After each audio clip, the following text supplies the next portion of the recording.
Hi friends, ഞാനിന്ന് പരിചയപ്പെടുത്തുന്നത് കുടംപുളി, മലബാർ പുളി അല്ലെങ്കിൽ പിണർപ്പുളി എന്നൊക്കെ നമ്മുടെ നാട്ടിൽ അറിയപ്പെടുന്ന നമ്മുടെ മീൻ കറിയുടെ ഏറ്റവും കൂടുതൽ ടേസ്റ്റ് കൂട്ടുന്ന പുളി ഇനത്തിൽപ്പെട്ട ഒരു ഔഷധ ഗുണമുള്ള പിണർപ്പുളിയാണ്.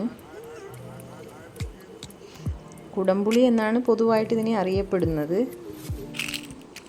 എൻ്റെ വീട്ടിലും കുടംപുളി പൂവിട്ടു. ഇതിൻ്റെ പൂവ് അതായി കാണുന്നതാണ് ഇതിൻ്റെ പൂവ്.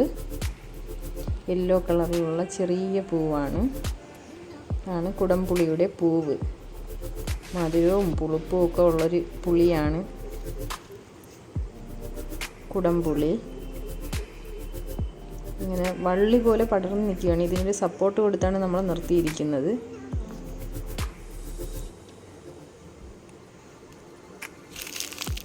ഇത് ഗ്രാഫ്റ്റ് തൈയാണ്. നമ്മൾ വാങ്ങി വെച്ചിട്ട് ഇപ്പോൾ 5 വർഷമായി. 5ാമത്തെ വർഷമാണ് ഇത് പൂവിട്ട് ഇതുപോലെ കായ്കളും വന്നു തുടങ്ങിയത്. നമ്മൾ വിചാരിച്ച് പൂത്ത ഉടനെ പൂവെല്ലാം കൊഴിഞ്ഞു പോകുമെന്നാണ് വിചാരിച്ചത്. പക്ഷേ ചെറിയ കായ്കളൊക്കെ ആയിട്ടുണ്ട്.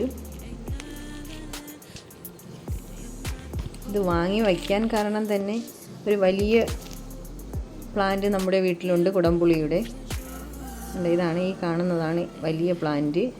ഇത് 15 വർഷമായി സീഡ് നട്ടതാണ് ഈ പ്ലാന്റ്.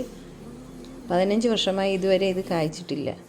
അങ്ങനെയാണ് ഗ്രാഫ്റ്റ് തൈ ഒരെണ്ണം വാങ്ങി വെച്ചത്. അതിപ്പോൾ 5ാമത്തെ വർഷം കായ്ച്ച് കിട്ടി.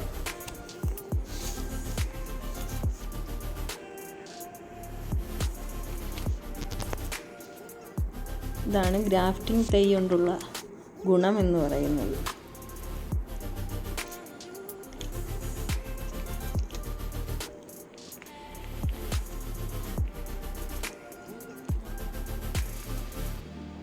നല്ല ചെറിയ കായ്കളൊക്കെ ആയിട്ടുണ്ട്. പൊഴിഞ്ഞു പോകുമോ വലുതാകുമോ എന്ന് വെച്ചാൽ അറിയില്ല. ആദ്യമായിട്ടുള്ള ഇതാണ്. ഇതിൻ്റെ പ്ലാന്റ് കണ്ടാൽ അറിയാം.